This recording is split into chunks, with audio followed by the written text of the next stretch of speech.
Hi all. For today's project, what we're going to be doing is taking a front lip, which is the one that you see closest to the car, from a Porsche 991, and putting that onto my Carrera 4S, which is the 997.2 generation. First off, I'd like to thank EMC2 or EMC Squared from 6 Speed Online, as well as Renlist, for coming up with this idea. It provides a nice alternative for a sporty front lip. There aren't a lot of choices out there for those of us with 997.2s for a front lip. And here I'm able to utilize a newer Porsche part from the 991 front lip. It's only about $200 purchased from a Porsche dealer, and with some slight modifications, we're going to be able to put that onto my 997. So first off, some items that you'll need are obviously the 991 sport lip.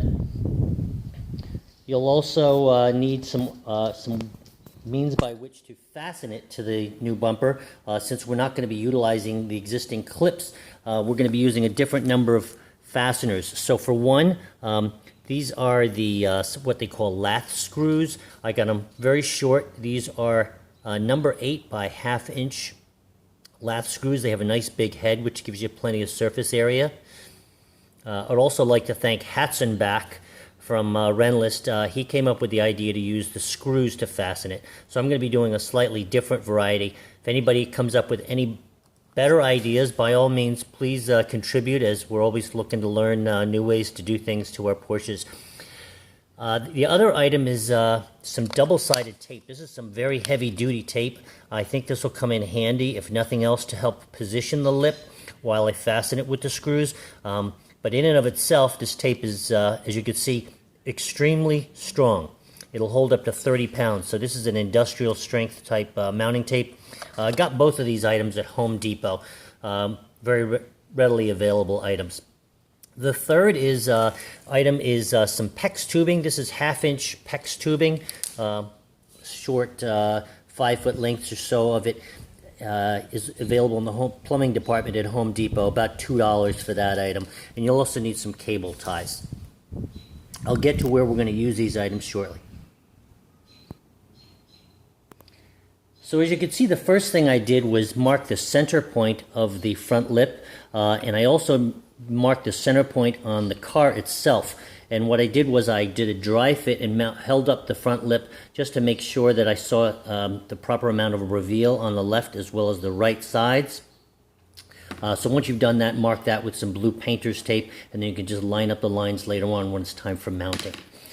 Some things you'll need to do also, if you notice on the lip itself, it had some existing tabs on the 991 lip, and these tabs raise up a bit. So what you'll want to do is file those tabs, each of those tabs down, so you'll get a nice flush fit when you mount it up to the spoiler. You can use a number of different things. You can use a file, you can use a belt sander, you can use a utility knife, anything to get these slightly raised tabs down flush so that the lip will mount evenly. So I've gone ahead and filed down each of these nubs to get them nice and flush. And then what I'm doing now is I'm using the mounting tape, and on each of these tabs that I've filed down, since I've got some nice surface area, I'm taking the mounting tape and I am applying it onto the spoiler itself, or the front lip itself, and I'm just going to do it in each of these locations and repeat as I go around the front lip. So what I've done right now is I have positioned the lip just in the center. So what I've done is I've put on all the double-sided tape onto the back side of the lip, and then I have lined it up to the center point, and I have just pushed upwards in the middle. So the sides still need to be attached, but right now this will hold it in position for me to get everything lined up, and then what I'll do is I'll start fastening upwards using the 1/2 inch screws, and place them around the perimeter underneath to properly secure the front lip. So one tip I found that is helpful is, as you can see, I'm going around, but what you want to do from the top is be able to see when you are sitting flush before you start mounting the screws from underneath. So it really is helpful to have two people for this job so that one can manipulate it up until it's flush. As you can see, there's plenty of flex in this. I haven't screwed it in yet before you mount the screws. But what I did find that is helpful to position it is, if you look underneath here, I've got a piece of duct tape right here. I just put a piece of duct tape underneath the bumper so that from the top I can pull this in and out to the position that I want it so that it sits flush, and then use the duct tape to just attach to the underside of the front bumper. And now, as you see, I've firmed it up, so now I know that I'm in the proper position so that I can begin fastening with screw and going around. So I'll continue to repeat the process. So here I'm trying to take some shots of the underside of how it is fastened. As you can see, at each of the tab locations, what I've done is I've inserted one screw. The reason why the screws look black, I had spray painted the screw heads. And then over at this large tab that you see on the side over here, apologize, it's very difficult for me to get the camera under here. But at each of the tab locations, what you'll want to do is attach a screw. And one thing you do need to take note of, and once you get underneath the car, you get a nice bright light, you'll see within here, there's actually the headlight washer hose runs along this edge over here. And if you look here closely, you'll actually be able to see it. So one thing that's nice to be able to do is, these screws are very short first off, but they will poke through to the other side. But by being able to see the hose, you'll be able to get a good idea of where that tube is so that you won't be able to damage it. You can angle the screw a little bit if you like, slightly forward, being careful not to come forward in an area where you'd be able to, it would be visible through the bumper, obviously. But this is how it's affixed from underneath. Okay, so here's the finished product. I'm going to give you a little bit of a walk around so you can see what it looks like from top as well as the sides.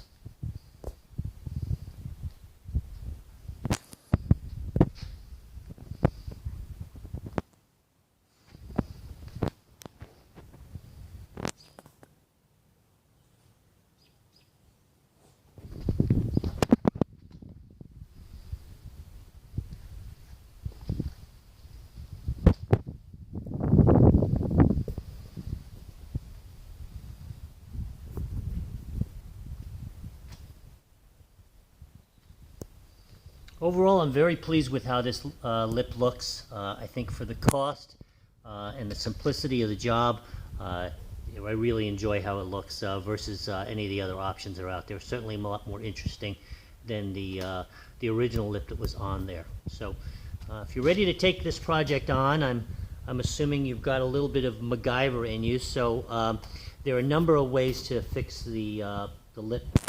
One thing that I did change was I decided not to use the double-sided tape after all. It was helpful for positioning the front lip, but what I found is that the double-sided tape left a little bit of a gap. It had some thickness to it, unless I ran it along the entire perimeter, and it started to be kind of a problem as it started to stick in one area, and then I'd pull it off, and then it would have to reposition it. So I think it's helpful for getting that very first centerpiece on. Once you fix a screw, what I did was I took a dental pick, went in there, and picked out the tape once I attached the screw to both the left and right of it. So it was helpful to position the lip in the very beginning, but at the end, I decided to just abort the idea of using the double-sided tape. With the screws, it's very strong, and again, once you attach that half-inch PEX tubing, I'm not going to get into that. It's fairly self-explanatory. When you look at the back of the lip, there is an L-shaped bracket that's designed to rest up against the bumper on the inside on the 991. When you're installing it on our particular car, which is the 997.2, there's really nothing for it to push up against. So using that 1/2-inch PEX tubing, like what I have over here, you can also, another thought was I have some tubing that was used for a sprinkler system or an irrigation system. Looks also to be about 1/2 inch. And that's basically there to act as a shim between the lip, and that helps to keep the lip from flexing too much. I haven't installed it yet, but you'll see as there's a little bit of flex in there. Once we install that on the back, that'll add some rigidity to it. Again, there are a number of ways if you wanted to add some additional rigidity on the back side of this. You can laminate something on there in the back to add some stiffness to the lip if you like. I think it's nice that it's flexible because it is an item that we can expect to scrape as all of us Porsche owners have to deal with on some of the steep driveways and speed bumps. So thanks for watching. If you like, please give us a thumbs up.